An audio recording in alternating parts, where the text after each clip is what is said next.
दोस्तों आज मैं जो आपको कहानी बताने जा रहा हूँ यह एक सच्ची घटना है जो मेरे कस्बे में हुई थी। और दोस्तों यह कहानी मुझे मेरे पापा ने बताई थी।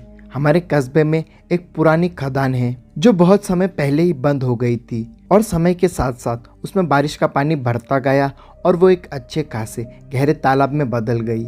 और उस समय लोगों के घर में टॉयलेट नहीं होते थे, तब लोग टॉयलेट करने के लिए घर से बाहर जाया करते थे। मेरे पापा के रिश्ते में एक चाचा थे जिनका नाम मैं आपको नहीं बता सकता। और एक बार वो टॉयलेट करने के लिए उस खदान की तरफ गए और फिर टॉयलेट करने के बाद जब वे वापस घर की ओर लौट रहे थे तो उन्होंने देखा कि उनसे थोड़ी दूर पर सफ़ेद कपड़े पहने हुए 4 औरतें खड़ी थी।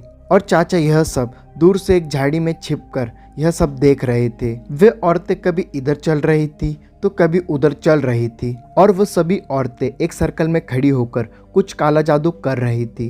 और थोड़ी देर बाद वो सब औरतें रुकी और एकदम से मेरे चाचा जहाँ छुपे थे उस ओर देखने लगी। अब मेरे चाचा काफ़ी घबरा गए थे और थोड़ी देर बाद वो सभी औरतें एक तरफ देखने लगी और मेरे चाचा भी उस ओर देखने लगे। और जो उन्होंने देखा उसे देखकर उनके होश उड़ गए और उन्होंने देखा कि सफ़ेद कपड़े पहने हुए एक औरत पानी पर चल रही है और उसी सर्कल की ओर बढ़ रही है।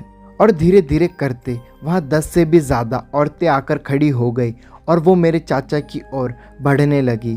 और अब मेरे चाचा समझ गए थे कि यहाँ से भागने में ही उनकी भलाई है।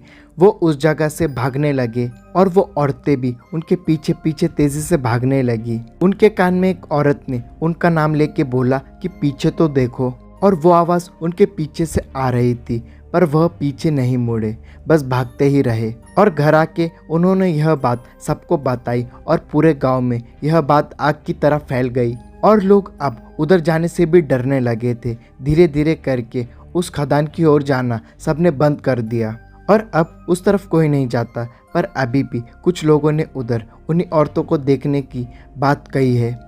आशा करता हूँ कि वीडियो आपको अच्छी लगी हो। वीडियो अच्छी लगी हो तो वीडियो को लाइक और चैनल को सब्सक्राइब कर लेना। मिलते हैं हमारे नेक्स्ट वीडियो में, तब तक के लिए बाय।